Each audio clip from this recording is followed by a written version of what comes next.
Hello and welcome to Intro to Design. In this video, we're going to talk about 3 more materials to print with. These ones are a little bit more difficult to print with. However, they have a lot better mechanical properties. So these are things to think about when using these materials. So the first one we're going to talk about is Taulman Bridge or Nylon. It is a great material when it comes to designing. It has high impact resistance, good abrasion resistance, and it can be very tough and partially flexible. But the biggest problem with it is that it's very prone to warpage, especially when printing. So you definitely want to use an enclosure when printing with this. And you have to make sure that it's in an airtight storage area to prevent water absorption, because it does absorb a lot of water.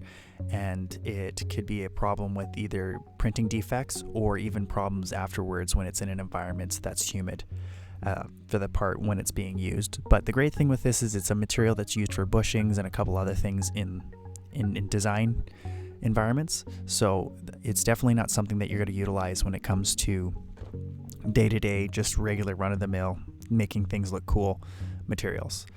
So as you can see that we sliced it, it's about 25 minutes, which is on par with the last video for time and similar settings as the other one for comparison. So the next material we're going to talk about is polycarbonate. So polycarbonate is really impact resistant, high heat resistance, which is really great if you know that you need to put it in a hot area. It is naturally more transparent.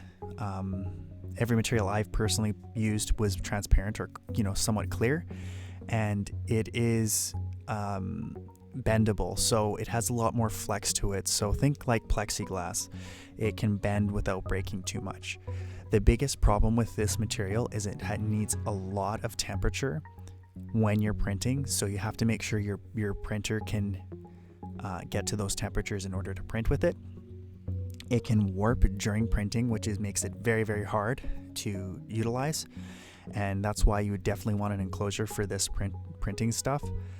And it does have a potential of oozing when it's printing, so it can be a little bit of a challenge in that regard. So that is some things to think about when printing with it. The other thing to also consider, and this is why you also definitely need an enclosure, is it does absorb moisture from the air, which can cause the print defects as well. So a lot of challenges with polycarbonate. However, it is super strong, and it's a really good mechanical properties wise for whatever you want to apply for. So it's awesome in that regards. Again, looking at the print time, about 25 minutes.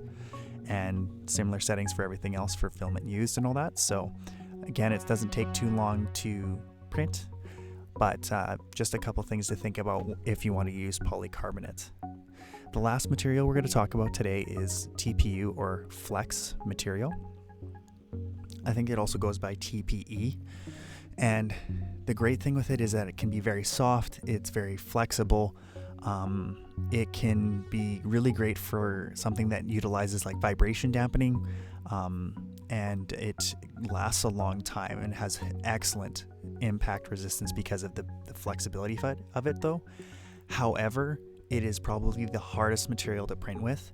In fact, I would never use a Bowden extruder. I would make sure to use a direct drive extruder, because it flexes compared to the other materials that we've talked about so far.